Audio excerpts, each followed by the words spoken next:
Welcome back to the podcast, everybody. Today I have the pleasure of sitting down with one of my dear friends, Mary D. Mary, thanks so much for being here.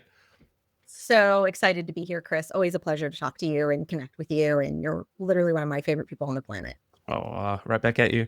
So for those listening who may not have been acquainted with Mary D yet, Mary is an international speaker, author, philanthropist, podcast, TV show host of the MadLove Your Life Show, and leadership advisor. She'll help you gain confidence, spark joy, and design your business and personal life around what matters most. Mary is a force to be reckoned with when it comes to the power of her infectious joy, love, wisdom, and grace. And I can certainly attest to all of those things personally. Also, she loves Jesus, butter, chocolate, boba tea, sushi, and of course, cake. So welcome to the show, Mary D. Awesome. Thank you, Chris. So how would you say your business love story has unfolded? Where is it today? And what's the origin story?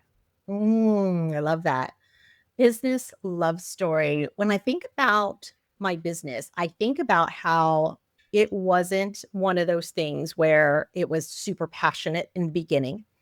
Mm-hmm. It wasn't a, uh, you know, love at first sight. It wasn't one of those kind of love stories. And I think that's I really love that important. analogy. Thank you Yeah. for giving me that. Was it love at first sight? Maybe that's going to be how Right. I open from now on. Yeah. Was it love at first sight with the business? Because I think that so many times we romanticize what we also see, on TV. I'm just giving you like a good This life is so good. analogy here because I feel like Yeah. people can really like visually like grasp this, right? Yeah. It was definitely a let me get introduced to this. Let me be excited and let me dive in and do my best here and let me problem solve and let me build my team Mm-hmm. around making this work. And I feel like, again, that analogy applies in so many areas of our life because we surround ourselves with teammates that, help level us up, whether that's business coaches, whether that's our VAs that are doing all the administrative work for us, whether it's our, creative director who's helping us make things beautiful and keep things brand consistent. Like it's all the things, the vendors that we work with, right? We're building our team. And in the same way, falling in love with your business, sometimes it happens slowly. And I feel Mm. like that slow burn allows you to get in there, see what needs to get done. And of course, when things are tough, you've got to stick with it. You've got to maybe step back and go, wow, strategically, how can we make some shifts and some changes? Who do Yeah. I need to become in this process also, which is such Mm. a big question that will show up. If anyone's ever been an entrepreneur, they are very confronted with who they are as a person because everything is going to show up that's going to trigger you in this process. All of your Yeah. hopes, all of your fears, all of those things that you weren't quite prepared for, that you just didn't realize were going to show up in business. They're going to show up for you. And for most people, whatever is showing up in their business life often will parallel somewhere in their personal life as well. Yeah. For example, if we're the kind of manager who sticks our head in the sand, then the odds are when we get home and there's conflict, we probably stick our head in the sand a little bit there as well. So Yeah. that's why there's so many great parallels. But back to the love story, I would say that I definitely fell in love with my business over time. And Mm. it was one of those things that I just realized, oh, wow, like I'm actually really good at this. I came in the door, originally when I came into my business, I was working at a bank and, of course, managing staff and hundreds of people and the whole thing.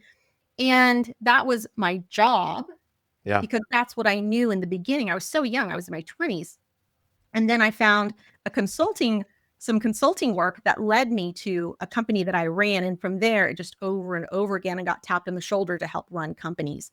And that was the process of it. And I realized, oh, I am in the business of essentially going into each person's business and figuring out Mm-hmm. how can they re-fall in love with what's happening here and design it in a way that feels good for them. And that's been really a gift. It's been a gift because it's been part of my own journey as well, is to get into those first few companies and learn how to design something pretty much from the ground up. The first three were startups and they were Mm-hmm. very, very early, like literally like we need money startups. Like I think I didn't take a check for a few months, cut types of startups. And so you're getting scrappy and you're learning what is quirky about this business.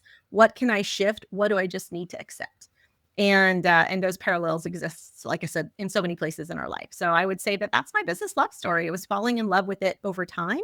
And now we have a beautiful long-term relationship and a Yeah. comfort level that just says, okay, like there's still growth that happens. But one of the things I do is I stay curious and I Mhm. allow myself to shift and play and go with the ebbs and the flows. And I think that that's a big piece of it as well. And more than anything, Chris, I make sure I'm having fun. As long as that's happening, everything else is good. Yeah. What was your motivation like early in your career versus what's your motivation now? And like, has your motivation always been the same, or has it kind of developed and changed over time? Great question. I would say that my motivation has been pretty consistent. So when I look at how so many people walk into businesses that they find, oftentimes, again, it's sort of on the adventure of an entrepreneur, it's they want to make money. Yeah. And so how do I get into the vehicle that's going to help me make money? Yeah. And that's the kind of the normal, right? And we also, to be fair, we have to pay our bills, right? We can't call the mortgage company and say, hi, I'm calling to pay you in hugs this month. And they're not excited about that because if they True were, that. I'd be delivering lots of hugs. Yeah. But Yeah. unfortunately, they're not. They actually want us to transfer money to them. And so knowing that that is the exchange that is happening, it's like, okay, well, what do I want to do as a vocation? And I even will say this in some of those years and in some of those times, not everything is beautiful and not everything is fun. But fun was always my initial motivation. I was like, this looks fun and this looks aligned for me. So let's go in and let's play. And that was part of it. It was the work was play for me. And then over Hmm. time, as I got better and better at it, it wasn't quite as playful. So I have to find the pockets of play. And I personally believe that that's the best way to live life is not to just say, let me work, work, work, work, work, and hope that one day I will fill in the blank. But instead, how can I do my work, find fulfillment, and also find the real fulfillment that I want in other things? Like I love to sing, but I Hmm. didn't choose to become a musician. Hmm. But how I fulfill that joy for me is I karaoke. So Yeah, that's you a do. fun, yeah, I totally do. You know this about me. So Yeah. that is one of the ways that I All right. find that joy. I don't wait. Yeah. I'm not saying let Yeah. me wait till I'm retired to go sing karaoke or to a record or whatever the thing needs to be. I'm like, Yeah. no, like I can actually do that now. So it's And I like in a romantic relationship where you don't look to the romantic partner to fulfill every aspect of your needs. That's right. That's exactly right. Yeah, and it's so important, the oftentimes people look at love, like it's a pie and there's only one pie. But if that was true, then that means there's only so many pieces for so many things. And we'll be really empty if we only see love as a pie. Yeah. Whereas if we see love as, the ingredients, Uh-huh. then we can make many, many, many pies. We can make lots of things that aren't even pie, right? Hmm. If we're flour, if we're the dust of flour, and think of this just the millions and millions and millions of pieces of that are made up, then we go, wow, we can really Yeah. do a lot here, and we can go so much further and do so much more, and we can live a life we enjoy. Yeah. So where do you source the ingredients? Because you have an infectious joy, and you're an infinite wellspring of love. Where does it come from for you? Mm. I would say that my wellspring of joy really comes from what's happening on the inside. Yeah. Yeah, and also I want people to know that although I am super joyful and that is for sure my message, it doesn't mean that I'm never sad. It doesn't mean that I'm never angry. It doesn't mean that I don't go through hard things. Yeah. All those things, they exist together. They Yeah. exist together. The difference is I choose to make different choices. And that I think is the a little bit of the difference there. So people will go, Yeah. well, I can't choose. I only have one choice. I hear people say that a lot. But the reality is we do have a choice. You know this about me, Chris. I had breast cancer 8 years ago. And Mm. there was a point where I was like, wow, like what is happening here? I don't know if I'm living, I'm dying. But in this moment of figuring out how I'm going to choose how to move forward with my life, how I'm going to choose treatment, for sure, I could have sat down and been like, you know what? I'm just ready to lay down and die. I'm done. That's the choice. Or I could have said, oh, I'm going to let this disease eat me alive. I'm, okay, dead, done, whatever. Or we can do what I did, which is I said, I am going to choose quality of life because that is the thing I have any control over right now. I have no control over how long I'm going to live, whether it's cancer, whether it's something else. But I can choose today, right now, in this moment, my quality of life. So what does that look like? And so that was a great shifter for me because it created a priority of a quality of my life versus needing to focus on a quantity that I don't necessarily have much control over. Now, what I will say is, of course, I want quality and quantity, and that's what I'm going for. But which means I make these choices for my quality of life that have some influence on quantity of life, assuming that I'm going to live to be, 100. So that's where part of that comes in too. And joy is made up of so many things, and I think it's so different. What brings you joy can probably bring me joy, but there are probably some other things that bring you joy that don't necessarily bring me joy. And it's important for everyone to figure out their own definition of success, because so many times we're looking somewhere else or to somebody else to give us that definition when really it's inside. We have to look inside and figure out what is our source of joy and go through that thing. So I'm finding my source of joy in making quality decisions and trying to have better habits, in feeding my body good things, in moving my body every day because I'm so grateful for it. So feeding my mind all the right things. I don't watch news. People think that's so weird and like, you're so out of touch. I'm like, but I'm really not. Everything that's that important, it gets to me. And I haven't missed a thing. I haven't missed one thing. Yeah, exactly. Yeah, I've had an interesting relationship with the news over the last few years, but most recently, I haven't gone cold turkey, but I've certainly weaned off significantly where I was, and yeah, I definitely feel better for it. Yeah, I look at, I love my parents. They're amazing humans. And in their retirement, they love that TV on. And sometimes it's just streaming in the background. Yeah. And it's streaming the news most of the time. And part of me, I watch like my dad fall asleep and I think all of just the subconscious feeding that's happening right now in that sleep state is like, poof.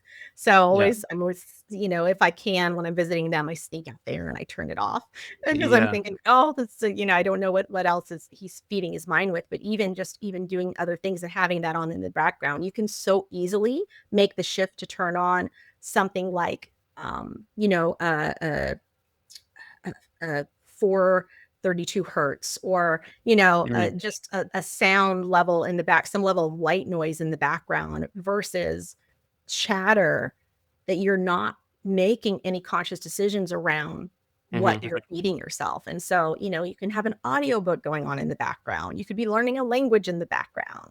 And for many of us, we need to stop with all of the background noise and sit in a little bit of silence and sit in the quiet, and so that we can actually let all of the things that are really important come to surface, and create a pathway for those things to also make a way, whether there's a solution we're trying to find, or an idea that we do need to chase at some point.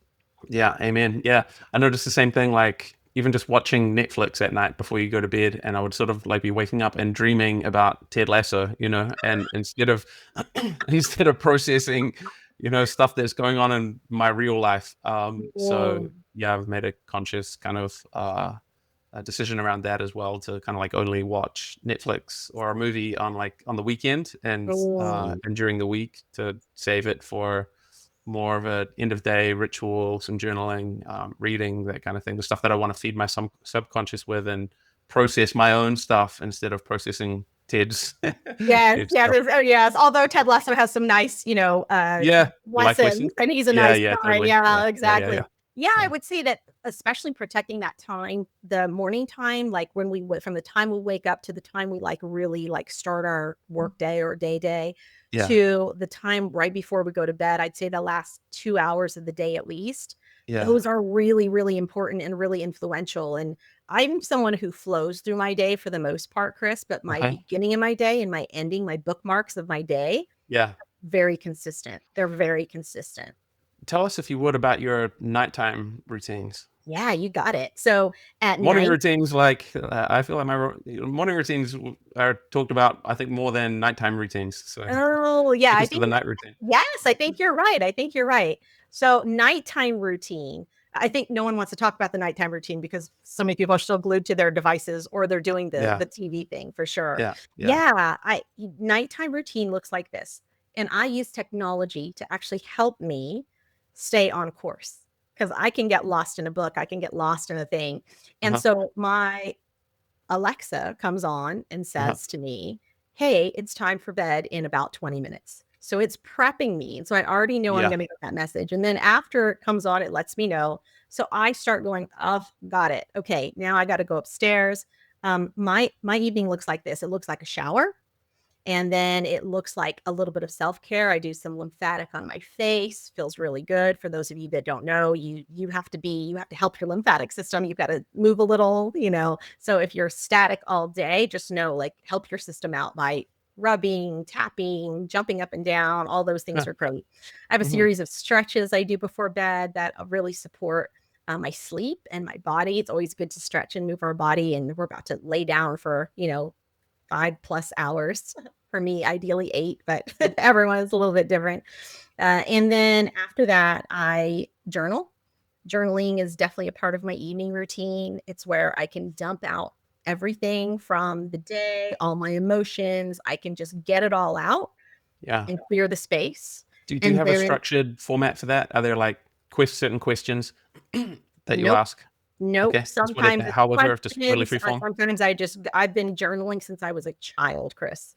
So Mhm. that for me is very much creating what are the stories that are happening for me right now? And also, can I zoom out Yeah. and be an observer in my own world of what's happening?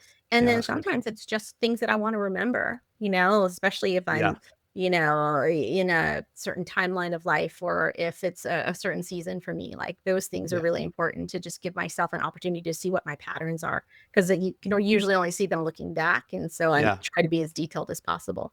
Uh-huh. And I'd say one of the other ones is after that, I actually have a sound. I put my headphones on, Hmm. and it's an app called Evolutioneer, and it's built by NASA scientists, and it's basically healing. It's a healing frequency, but it's music. And Hmm. so there's a 2-minute track, which is all it takes, but it also has a 12-minute track. So I usually listen to the 12. And that's Uh-huh. pretty much how I'm prepping my body for, hey, it's bedtime. And I take some supplements before I go to bed. I've got a really great routine of a little bit of salt water with potassium and magnesium. Awesome for helping my cells as I'm going to sleep. They're gonna Yeah. they're gonna Nice. do a lot of work in my body, and that's what you need for your cells to speak to each other, the potassium and the sodium. Yeah. And then I brush my dog's teeth. It's Okay. part of the process. Yeah. Yeah. And then I do a little meditation, a little prayer. I do lots of gratitudes. And then my head hits that pillow, and Chris, I am out Out. until I wake up Yeah. again the next morning. And that's pretty Yeah. much my night routine. So very consistent, not anything overly exciting, but that's how I wind down. It's not, Yeah. I might also listen to an audiobook or read an actual physical book, but Hmm. I'm doing my best to not be on a device Yeah. and to not have any light that isn't necessary. Also, and I sleep in a very dark, cool room, and I believe all that contributes to good sleep and just a good Yeah. healthy sleep habit. Yeah. Nice. Um, Before we move on from like the topic of self love, any other like Mary D self love hacks that I have so many. We might be here all day, or Chris. like I guess like what's the meta skill for self love? Mm, Like for me, I struggle a little bit with, I guess, like I have been struggling with, and like self forgiveness, I guess, for not kind of like being there yet. mm, Um, Anything you'd say about that? absolutely. Absolutely. Yeah. Self forgiveness. That's a big one. I feel like self forgiveness is one of those things that we have to embrace often.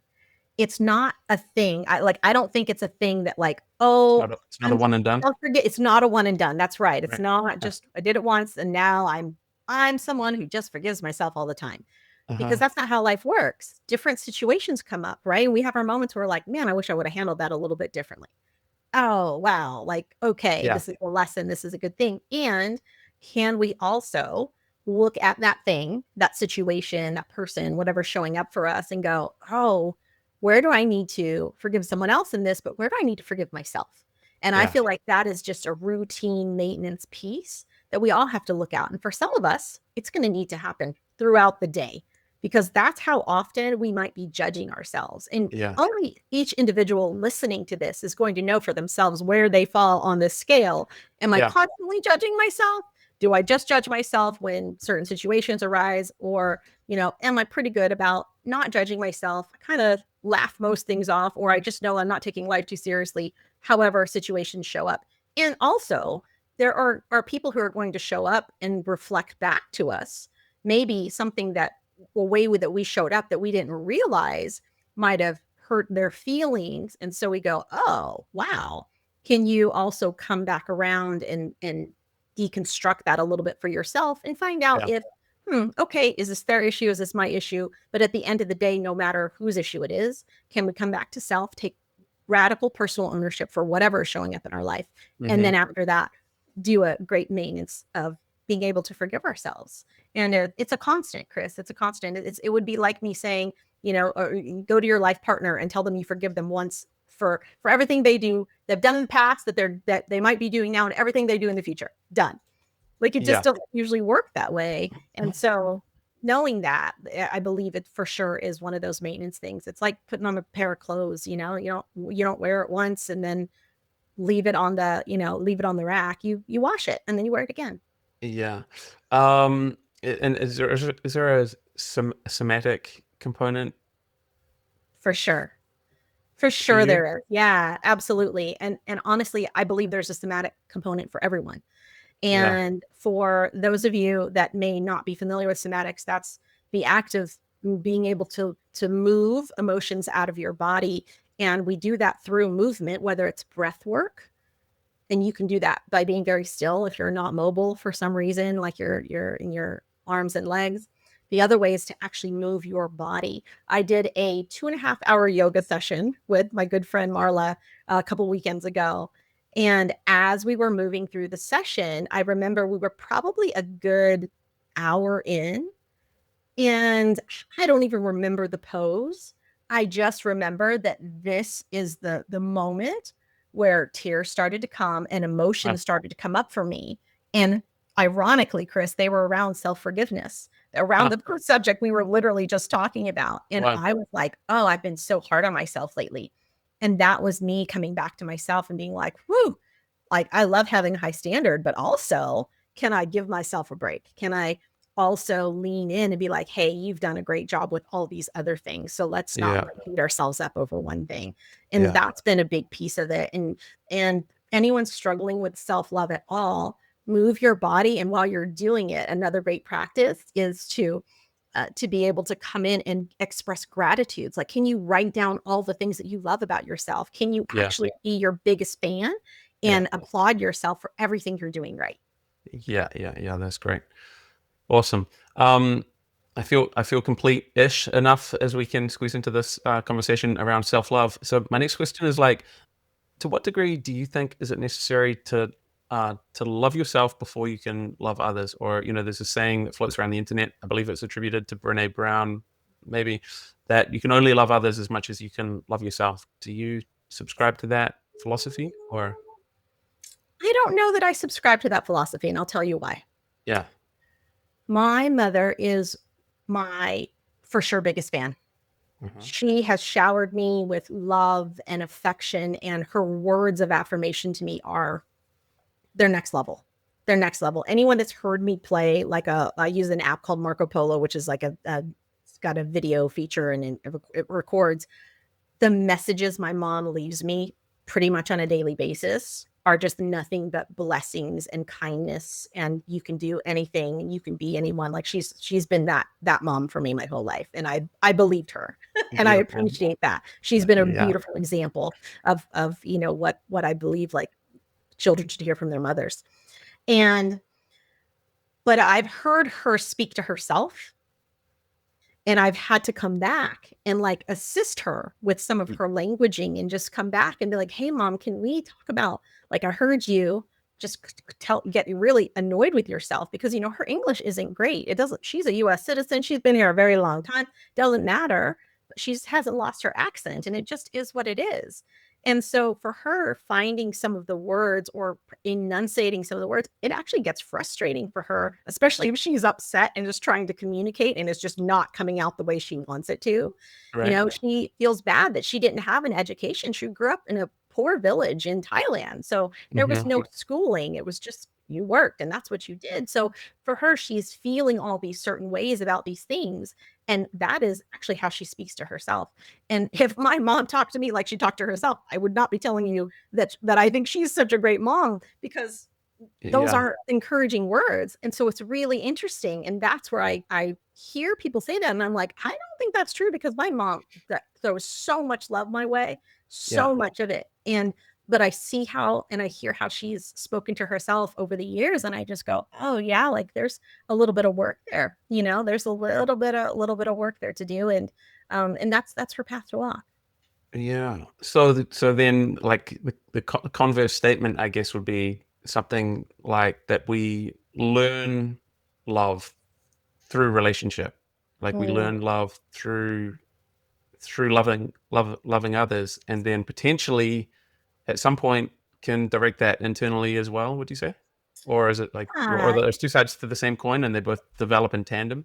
Yeah, yeah. I think it's a development over time. I've also seen, and I think it depends on what areas we're talking about.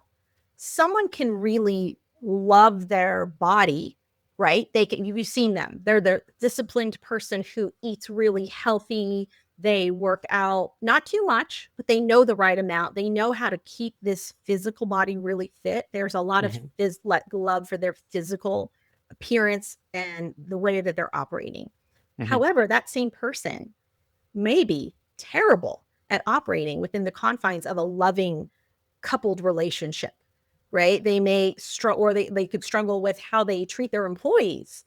They're just like, oh, I'm not made for that. They're made for being this singular person that's focused on their self and body, right? And it doesn't mean that they're feeding themselves great stuff in their mind either, but they can have a love in this kind of compartmentalized way for Right. themselves. And so I think that's really important for all of us to really take stock. So in the quiet moments when we don't have all the background noise going on, it's a great opportunity to say, great, where am I sitting in my own life? If life were these pillars of like, here's my social life and my friends, here is my work life and my career, here is my family and those closest to me, those the ones that I want to ideally would want to nurture and have a relationship with. Here is my physical health, here's my spiritual well-being. And if we all those things make us up. And so can we go to each of those areas and sort of give ourselves a rating, right? We can define what does success and in love look like in each of those areas. And how are we doing? How are we doing when we take stock? And I think that's how we can unpack some of that. And that's why, I think love is, it's both those things. Some of it, my mom loving me, very natural for her. Her loving herself, ugh, she's got to do a lot more work there, because she's got a Yeah. lot more judgments around herself than she does around me. So that's Mm. a big piece of it. How do you hold the mirror up for her without kind of like, I guess, causing offense or? Yeah, that's a great question. I for sure believe in giving people their sovereignty on how they want to show up for themselves. Hmm. And so oftentimes I do it in asking a question. So the question for my mom might look something like, hey, mom, I just heard you call yourself stupid. Can you tell me what's going on right now? Can you tell me what's happening for you? And then Hmm. I'm allowing her to tell me why she's creating this judgment around herself. And then once she shares the judgment with me, then my reflection back to her is, oh, well, can I help you reframe this, or can I help you see this from another point of view? Or can I also just remind her that, like, growing up poor is not something she ever has to be ashamed of. We all had to start somewhere. And can we see that, like, look at life right now? Because that was one of the things for my mom. She had a lot of shame around how she grew up, and she didn't want to talk about it. She did Right. not want to talk about it because she was like, oh, it's so shameful. We were so poor. I only had, I had no shoes. I had 2 pairs of clothes. I was like, whoa, whoa, whoa. Back it up, sister. Like, can I show you from my lens that this is not anything you have to be ashamed of? And if so, when I share it with you, can you possibly, like, come back and have compassion for how you now view yourself as this child who didn't have much growing up? And that, Yeah. I believe, it really helps with that shift, because then they get to go back and basically reparent themselves and redefine how they're The choosing narrative. to judge the narrative. Exactly. And so there's those pieces. And Yeah. sometimes there are things that are, like, horrendous. And it's like, okay, can you forgive yourself for that? And can you now also move forward? Yeah. And just know you're not going to do that thing again. Okay, great. Let's go. Mm. For anyone listening to this who might have, like, fallen out of love with their business, what would be your words of advice to them if they feel like they're perhaps destined for something bigger, something more impactful, something that feels truer to them, and they're sort of stuck doing something that doesn't feel in alignment, doesn't feel like what they were put here for? Mm. Uh, what would be your words of advice for them? For those of you who feel way out of alignment, or you feel the tug and you know that there's something more, the question that I would ask you is, if you knew you were going to die in the next 3 years. So you have 3 years left. A lot of people say, oh, if you died tomorrow, Yeah. tomorrow's too soon. Of course, we'd all drop everything and just go do those very things. But what if you knew in 3 years? What if you only had 3 years? Is there a book that you would write? Is there a screenplay you would write? Are there people in your life that you would go to and you would make amends with? Are there people that you would request amends from? What are those things? Would be, I don't know, losing 10 pounds be as important? Maybe, maybe not. Would starting a new business make as much of a difference? Would it be that important? Or is there something behind what that business or that idea that you want to do? Is that what's fueling you? Right? If I want to share more love in the world, like, I can do it through my business, but I could also do it through music. So which one do I want to choose to do? Which one's going to be the most effective? Which one might I have the most alignment with? And what am I going to feel good about dying with in 3 years, Yeah. knowing that I did it before I kick the can? Yeah. Yeah. That's a great one. I want to flip the question around on you and ask you the same question then. What is it like, if you were going to die in 3 years, what's still left for you to do? That's such a good one. I would say I definitely have at least one more book in me, Uh-huh. maybe more. So many different ways I could take that, and so many different topics I could write about.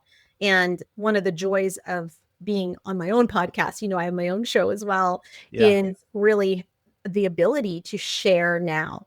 And I can share that content now, and it doesn't even have to be in a book. I can just hop Mm. on, every week for an hour, or every month for an hour, and distribute that content. And I also get to do it in my day-to-day work with others, of sharing. I mean, this call that we're having, Chris, has been so rich for me already. Like, just, it feels so nourishing. Like, these are fun topics. And this is the essence of life and what it's, like, really about. This is the juicy stuff that make up life. It's not sort of the mundane things we have to do in between, but it's like, oh yeah, this feels really good. This feels really rich. Like, I want more of these moments. And so that's part of it. I think it's continuing to integrate all of the things I love into my everyday, whatever fuels me. Sometimes it's, I have the flexibility of, if someone calls me tomorrow and is like, hey, we're going to London for the weekend, do you want to come? I could be like, yeah, let's go. Mm. Like, awesome. It also can be, hey, we're going for a hike 2 miles away. Do you want to go? Yes or no? Yeah, that feels really good for me today. So it's finding those ways to integrate all these things and this joy into my life, and finding lots of purpose, sometimes in the little steps that lead up to the big things. Yeah. What are you afraid of these Ooh, days? what am I afraid of? Such a good question. I have to really think about that one, Chris. Nothing at the surface level, huh? That's a good Not sign. nothing at the surface level that bubbles up. Yeah, I'd say that, every now and then, being someone who has been through a big ordeal like breast cancer, Yeah. I have my moments where, I'll feel my body and I'll just go, how are we doing? How are we doing? And sometimes I'm like, oh, is it possible that something is showing up inside that I'm just not even fully aware of? Because unfortunately, that's what happens with lots of diseases and we don't know. And then I remind myself, I'm like, you know what? It goes back to the center, the center of what is important to me. Quality of life is important to me. And I'm doing the best I can with everything that I have right now. And knowing that like everything that's going to happen is going to happen in its perfect timing. And I am here to live my quality of life for every single day that I have it. And I can't worry about what's going to happen 10 years from now. I can't worry about is there something right? I can't worry about this spilled milk that hasn't spilled yet. And I can let the Walls thought get come. deep. Yeah, I can let the fear, I can let the fear show up, but I can also go, now I'm doing the best I can with what I have. And I feed myself nourishing food, and I move my body, and I do the things that I know to do to keep myself in optimal condition. My blood work says, check, check, check. Okay, good. That makes me feel good. So those are my reminders. Doesn't mean that the fear doesn't exist. It doesn't mean that things that are going to pop up that exist that are confronting. It's like, no, they can show up.